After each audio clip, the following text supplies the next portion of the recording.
Bilis Kasi na. may naghilot sa akin, Master. Sabi niya, meron daw kalkosa dito, parang na-dislocate. Pero hindi ko naman nararamdaman. Pero minsan siguro, napapansin ko, medyo parang... Ngayon, anong masakit sa akin, sir? Wala nga. Wala nga. Oo, wala naman pala eh. Pero yun nasabi nung naghilot. Tandaan nyo, pag may na-dislocate sa inyo dito, na-dislocate. Oo. Very simple logic. Pag may na-dislocate sa atin, hindi mo may gaganyan yan.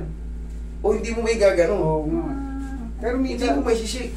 May gaganon. Pag may dislocate. pero minsan, Master, pag nakasandal ako, parang bumibigat siyang gano'n. Di ba yung nangyari? May abutin ako. Parang sinasama ko yung katawan ko. Makasangawit na lang din. Pwede nga. Kasi, tandaan nyo, pag dislocation, hindi nyo mayaangat yan. Oo. Kasi, saan ba nagmumula ang dislocation? Sa joint. Hindi mo may gaganyan yan. Angat mo.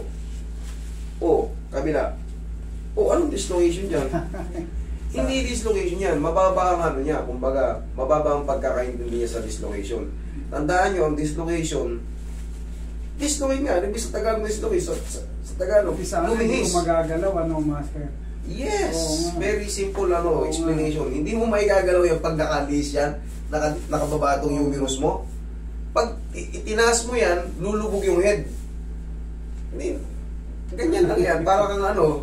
Pero kung nagaganyan mo yan, hindi dislocation yan. Maaaring nangalay lang yan. Oo, yun ang sabi Ngalay niya, lang yan. no, Dahil sa hindi- trabaho or sa edad natin, minsan napapagod tayo. 61 na ako, Master. Yan, kita nyo, senior dual citizen na rin kayo.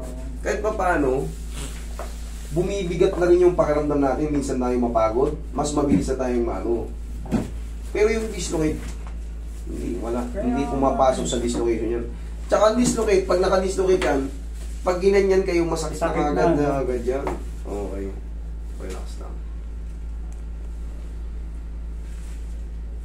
Payo ka. Hindi niya alam yung sinasabi niya, yung manghihilot na yun. Ako kasi, kahit kapwa ako nanghihilot, kinokontra ko. Hindi siya nagmamatalino, pero mali naman talaga eh. Hindi ka matagilid. Mali talaga. Ganito, Master. Isa pa yun kasi sa alalahanin niyo eh. Kaya nga, sabi ko okay naman ako pa. Isa pa yun sa alalahanin niyo. Mamaya sabihin kayo ng exaggerated, eh, di may stress pa kayo kakaisip. Relax.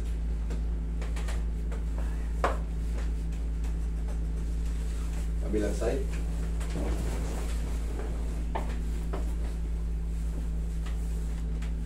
Kala ko hindi matutuloy ito, Master, kasi nung nag-post ka sa Facebook, sabi ko sa ang tagal na natin nantay, tapos hindi kasi tayo Isang araw lang yun.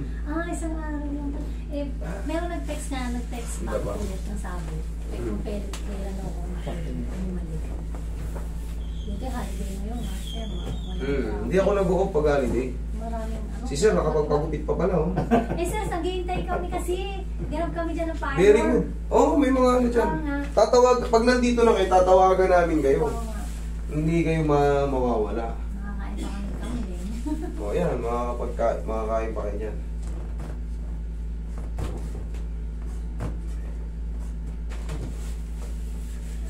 Kasi natrabaho din namin. Kailangan alagaan namin sa sarili namin. Very good. Siyempre, puhunan natin sa abroad, katawan. Ikaw, alam mo yan, Master. Alam mo Oo. yan, diba? Eh, dun Gising kasi. ka ng alas 6. Uwi ka ng alas 9. Bah, hindi lang. Minsan kasi pag pang umaga yung, dun kasi dati sa bahay ako eh. May mga estudyante ako. Siyempre, ang pasok ng bata, 6:30, 7. Talagang dapat 5:30 para nakaligo ka na rin. Pagulo eh. Dun hindi. Sa Usa akin, maraming ano eh. Ayuda dun eh. Maraming ayuda ron eh. Maraming ayuda ron.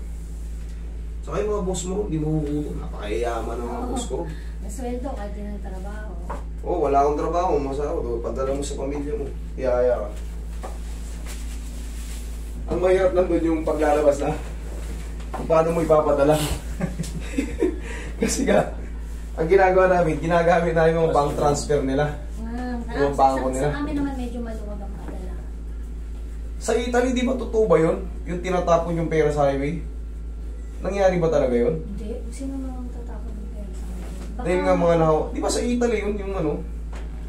Baka Dahil na-hold up ata. Hindi, yung may pandemic. Parang narinig. Pinababayaan na lang yung mga pera sa highway. Pero parang ano yun eh. Parang Exaggerated? Exaggerated na ano. Kasi Hindi. walang lumalabas sa amin eh. Exhale. Kumbaga yung mga ano, wala yung mga pera, bahala na yun. Pinaagaw na nga lang kasi mamamatay na siya. Pero sabi na tatay na kung namatay.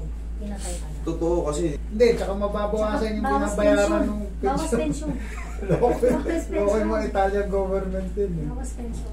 Tama nga no, pag namatay sa COVID. At saka nun, master, nagkatakutan kami mga Pilipino. Ayaw namin ma-ospital. Kasi hindi wala nang nakakalabas ng Wala buhay nun. nakakabalik. Oo. Tiyagaan na, kung may sakit ka, tiyagain mo na muna. Mamatay na ako rito. Oo. At least ako yung gumamot sa sarili ko. Ako yung nagpahirap sa sarili Oo, ko. madami rin. Wala master. sisihin. Pinasok, paglabas, cremated na. O bawal na kasi ilabas eh. Kawawa rin naman. Sa Kami, Italy madami yun. kami na-COVID. Hindi na naniwala. Kasi nga, pag naniwala na sila lahat doon, wala na lalabas na gamot. Hindi sinara. Siya lang yung tatrabaho lang. Kayo pa yung mas matibay kayo. Prone kayo sa ano eh, kasi Ay, oo. Dahil nakaano kami, supermerkado eh. o lahat ng tao Oo. bibili. Di ba nagkaubusan pa dati? Ay, lagi. Nandito nga. Hey, thank you so much, Salamat.